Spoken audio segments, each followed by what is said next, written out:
Bonjour tout le monde, j'espère que vous allez bien. Cette semaine, je vous retrouve non pas pour faire une présentation de produits, mais pour diversifier un peu, je vais vous présenter mon petit bullet journal. J'ai vu certaines filles qui ont fait des bullet journal sur YouTube et une copine à moi également, donc ça m'a donné envie de commencer le mien. Je vais vous dire un peu qu'est-ce que c'est, qui a été son créateur et je vais vous dire ensuite comment je l'ai créé et organisé. Donc je vous laisse avec la suite de cette vidéo, j'espère qu'elle vous plaira et si c'est le cas, n'hésitez pas à laisser un pouce bleu. Donc qu'est-ce que le bullet journal? Tout d'abord, c'est un petit carnet qui se présente comme ceci, qui permet notamment de suivre le passé, d'organiser le présent et de prévoir le futur. C'est également un bon moyen d'éviter la procrastination, c'est-à-dire de reporter au lendemain ce qu'on peut faire le jour même. Donc moi, mon petit bullet journal ou bugeot pour les intimes, je l'ai choisi comme ceci, mais les pages sont un peu trop fines. Mais enfin, j'avais ce petit carnet et plutôt que de ne pas l'utiliser, je m'en suis servi pour faire mon petit bugeot. Qui a été son créateur? Son créateur est Ryder Carroll, pardon.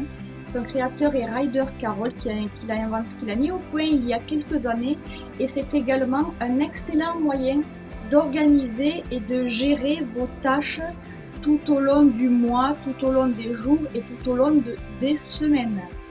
Donc je vais vous présenter un peu mon petit carnet. Alors si je peux vous conseiller sur les carnets, je vous conseille de le prendre avec une couverture assez rigide comme celui-ci que j'ai en main. Parce que si vous décidez toutefois de l'emporter dans tous vos déplacements, eh bien l'intérieur en sera bien plus protégé. Donc moi pour l'instant je n'ai pas encore fini et je ne l'emporte pas avec moi. Mais si toutefois c'est votre cas, surtout prenez-le avec une couverture rigide. Donc c'est le cas pour celui-ci, un petit carnet comme ceci.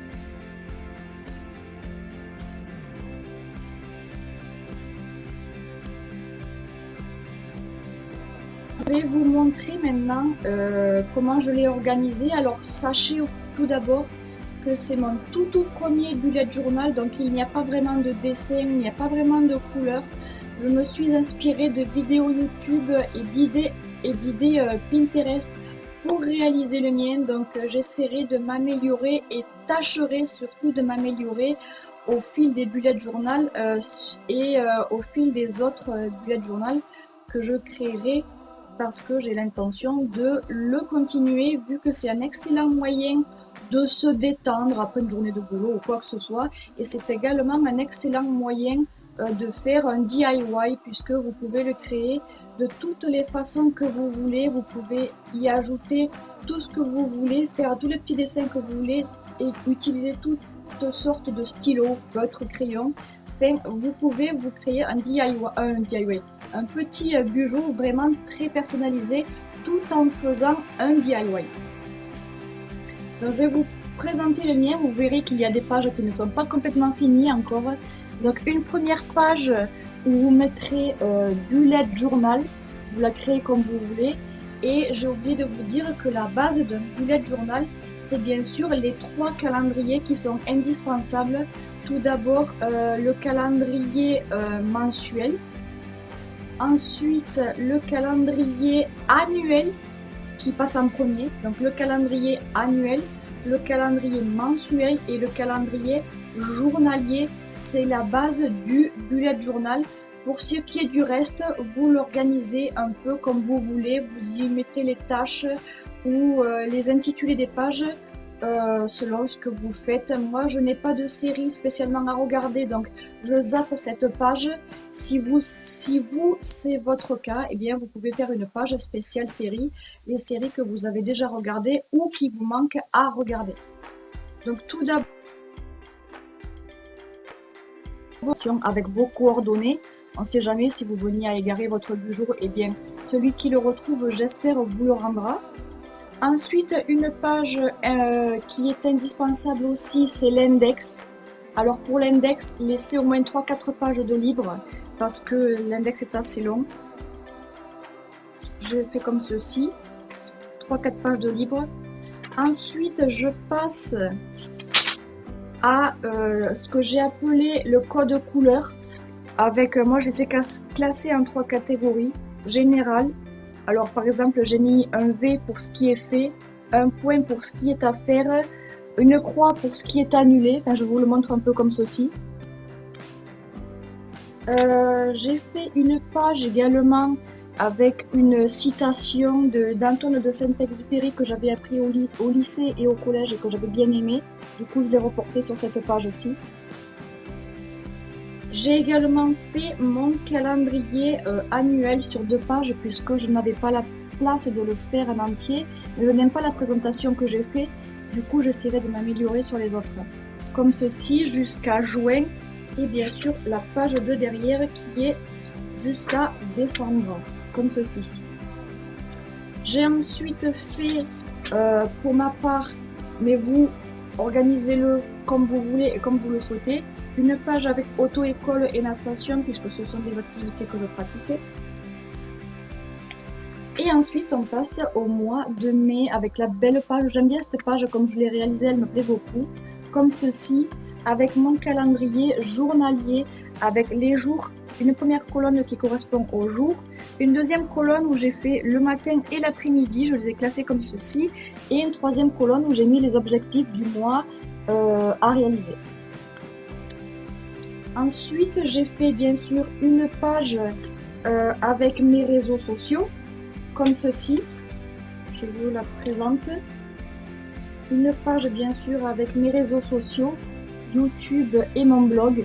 Alors je mets toutes les idées des vidéos et des blogs qui me passent par la tête à réaliser au cours de ce mois-ci, mois de mai. Là j'ai mis par exemple, j'ai réalisé une page sortie et une page rendez-vous parce que j'avais envie de les mettre tout simplement et de les créer. J'ai également réalisé une page achat. Je trouve que c'est très pratique de mettre une page achat au cours du mois, comme ça vous permet de voir les achats que vous avez réalisés et combien vous avez dépensé au cours d'un mois précisément. Ceci étant dit, j'ai également fait aussi le calendrier mensuel, alors que j'ai réalisé comme ceci parce que ça permet d'avoir de plus grandes cases pour y marquer pas mal de choses.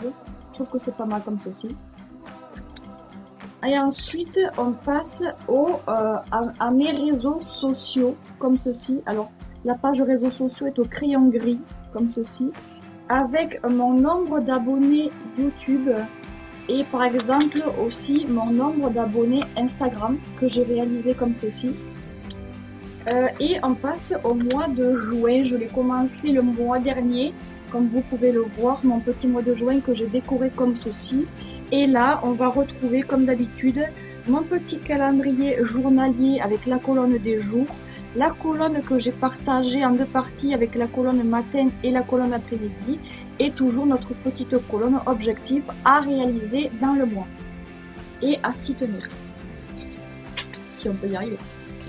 On retrouve également notre calendrier mensuel du mois de juin que j'ai réalisé un petit peu comme l'autre, sauf que j'ai changé l'écriture. Je trouve cette écriture bien plus jolie, comme ceci.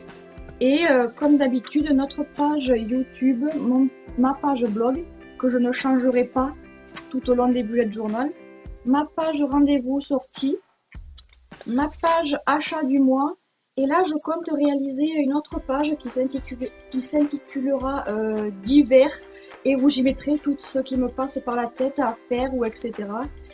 Et n'oubliez pas, dans un bugeot, il faut également numéroter les pages. Alors ne les faites pas tout d'un coup, hein. Quand vous créez des pages, notez-les au fur et à mesure. Et sachez que vous avez tout un tas de bullet journal différents, notamment sur Amazon. Ça c'est selon chacune d'entre vous. Il y en a qui vont préférer les pages blanches comme celui-ci, d'autres qui vont préférer les pages avec des lignes et d'autres qui vont préférer les pages avec des pointillés. Ça c'est chacune selon ce qu'elle a envie d'acheter comme un bullet journal et selon ce qui lui est plus pratique. Donc si vous ne connaissiez pas le bullet journal et si vous n'en avez pas tout à fait entendu parler, j'espère que cette petite vidéo vous aura été utile. Pour ma part, c'est mon tout premier, donc j'essaierai, comme je vous ai dit, de m'améliorer sur les suivants. N'hésitez pas à me dire en commentaire ce que vous en avez pensé, si ça vous a aidé et si vous en avez créé un ou alors si vous avez décidé d'en créer. Je vous souhaite une bonne semaine, je vous fais plein de bisous. N'hésitez pas à me rejoindre sur ma chaîne, ça me fait toujours plaisir. N'hésitez pas également à laisser un pouce bleu ainsi qu'un commentaire. Et je vous dis à la semaine prochaine, ou plus précisément à samedi, pour une nouvelle vidéo. Bisous, ciao ciao, bonne semaine!